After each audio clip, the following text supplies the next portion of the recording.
दोस्तों नमस्ते। प्रधानमंत्री नरेंद्र मोदी के आस्तीन में सांप है और इन सांपों को कौन पाल रहा है। मैं बार बार इस विषय को आपके सामने लेकर आ रहा हूं और मैंने कल भी कहा था कि मैं यह विषय मराठी चैनल पर हिंदी में जानबूझकर पोस्ट कर रहा हूं क्योंकि ज्यादातर लोगों तक यह पहुंचे और हिंदी भाषिक लोगों तक भी पहुंचे, यही इसका कारण है। हमने देखा था दिल्ली चुनाव के वक्त अरविंद केजरीवाल और उनकी आम आदमी पार्टी पर लगे सारे आरोपों की फाइलें कोई दबा कर बैठा था। ऐसा अधिकारी दबा कर बैठा था जो केजरीवाल को बचाने के चक्कर में मोदी की साख को, मोदी की छवि को खराब करने जा रहा था। तुरंत उस अधिकारी को पहचाना गया। हमने भी उसके बारे में बात की, पैनिक बटन वाले मामले में बात की और उन अधिकारियों को पहचान कर अलग कर दिया गया।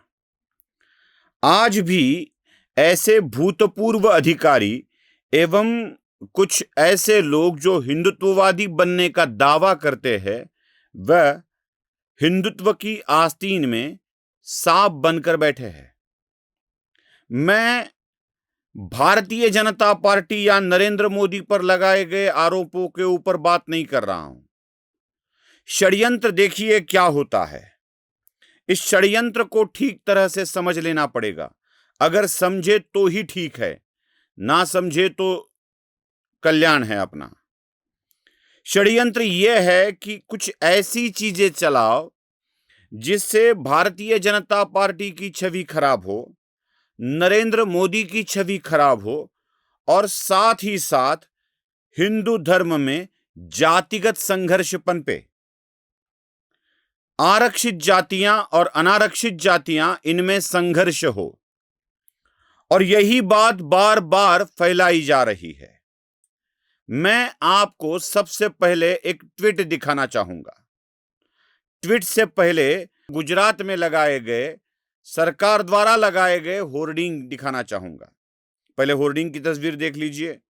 देखा, यह डॉक्टर बाबा साहेब आंबेडकर के नाम से एक योजना का विज्ञापन है, होर्डिंग। अब इस होर्डिंग को लेकर 3-4 लाइनों वाला एक ट्वीट आपको दिखाना चाहूंगा। यह ट्वीट उन व्यक्तियों ने किया है जो हिंदुत्व के समर्थक होने का दावा करते हैं, साथ ही साथ हिंदुत्व में के ही अगड़े जाति का प्रतिनिधित्व होने का दावा कर रहे हैं। आजकल यूजीसी के मामले से लेकर अब तक वही दावा कर रहे हैं।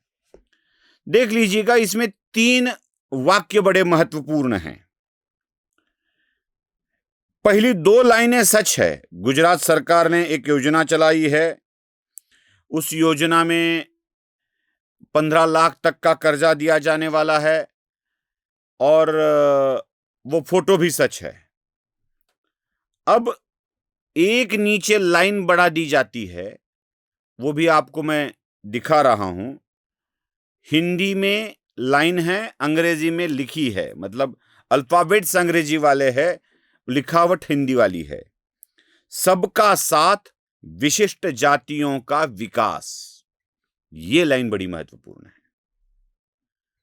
सबका साथ, हिंदुओं का साथ और विशिष्ट जातियों का विकास। अब मैं कह रहा हूं फोटो भी सच है, होर्डिंग भी सच है, योजना भी सच है, तो लाइन गलत कैसे? यही एक मामला आ सकता है ना आपके सामने। चलो, मैं कमेंट बॉक्स में पहली कमेंट में पिन करके एक लिंक दे रहा हूं। जरा उस लिंक के ऊपर जाकर जरूर देखिएगा कि ये कौन सी योजना की लिंक है और क्या योजना है। ये योजना क्या है और इसमें सच क्या है? क्या पिछड़े जातियों को लोन देना सिर्फ विशिष्ट जातियों का विकास है? मैं पिछड़े जाति के वर्ग की बात कर रहा हूं, किसी एक जाति का नाम नहीं दे रहा हूं। चलो वो भी छोड़ दीजिए।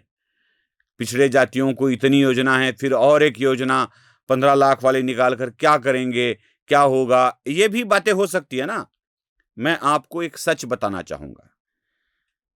देखिए, ये योजना है GUEEDC।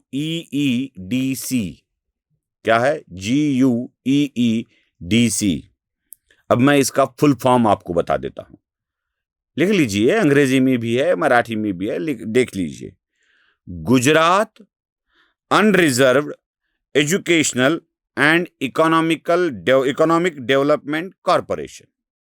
गुजरात अनरिजर्व्ड, जरा इसके ऊपर अंडरलाइन कीजिए, इसको मैं बोल्ड करके दिखा रहा हूं। Gujarat unreserved educational and economic development corporation. अब जो वेबसाइट आप देखेंगे या इसके ऊपर क्लिक करके आप जाएंगे, उस वेबसाइट का स्क्रीनशॉट मैं आपको दिखा रहा हूं, गुजराती में है, उसका हिंदी अनुवाद भी दिखा देता हूं, देख लीजिए। उसमें स्पष्ट तौर पर लिखा है, अनारक्षित अनरिजर्व्ड कैटेगरी के लिए यह योजना है। 15 लाख तक का विदेश में अगर सीखना है, अगर आपको जाना है, तो 15 लाख तक का कर्जा 4%, बहुत ही कम, सालाना 4%, एनुअली 4% ब्याज दर से दिया जाएगा। अब शब्द क्या है? अनरिजर्व्ड, अनारक्षित। अब अनरिजर्व्ड का मतलब क्या होता है? ओपन, जनरल, खुला, जनरल कैटेगरी, खुला प्रवर्ग, अनारक्षित वर्ग। इस योजना को डॉक्टर बाबा साहब आंबेडकर का नाम दिया गया। क्यों? क्योंकि अत्यंत प्रतिकूल परिस्थिति में भी जो व्यक्ति शिक्षा लेकर उच्चतम पद पर पहुंच जाता है और अपनी शिक्षा एवं ज्ञान के माध्यम से दुनिया को एक नया रास्ता दिखाता है, वो थे महामाना डॉक्टर बाबा साहब आंबेडकर। उनका नाम दिया गया कि कुछ लोगों का पेट दुखने लगा और इस योजनाओं को पिछड़े वर्ग के साथ जोड़कर सबका साथ सबका विकास वाली बातें बताई गई। अब ये क्या है? ये जो व्यक्तियां, ये जो संगठन, ये जो संस्थाएं कर रही है, इनकी आपत्ति किसके ऊपर है? सरकार के ऊपर, भारतीय जनता पार्टी के ऊपर, योजना के ऊपर या योजना के नाम के ऊपर? वो भी छोड़ दीजिए। क्या पिछड़े जातियों को दिया जाने वाला आर्थिक सहयोग भी उनको अच्छा नहीं लगता? क्या इसके खिलाफ है वो? देखिए, ब्राह्मण हो या बनिया, या हो ठाकुर, या हो राजपूत, या हो किसी और वर्ग का, सोचना है तो हिंदू की तरह सोचिए, तो हिंदुत्व की बात कीजिए।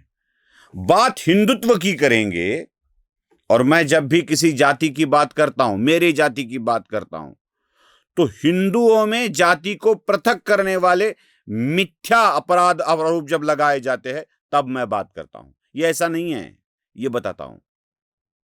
मैं ब्राह्मणों पर लगाए जाने वाले आरोप, ब्राह्मण अपने बिना किए अपराध की सजा पा रहे हैं, यह बात बताता हूं।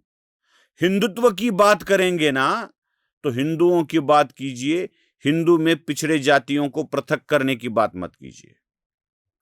जो हिंदू हित का है उसके साथ खड़े रहिए।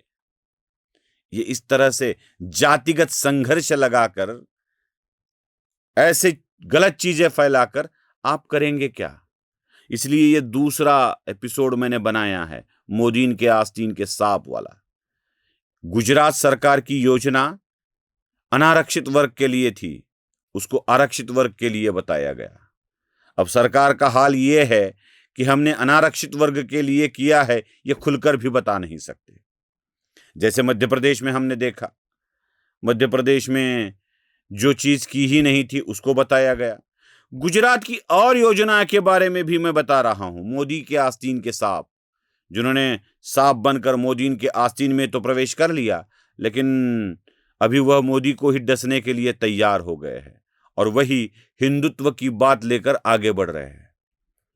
गलत चीजें मत फैलाइए, गलत चीजें मत फैलाइए। यह दूसरा भाग है।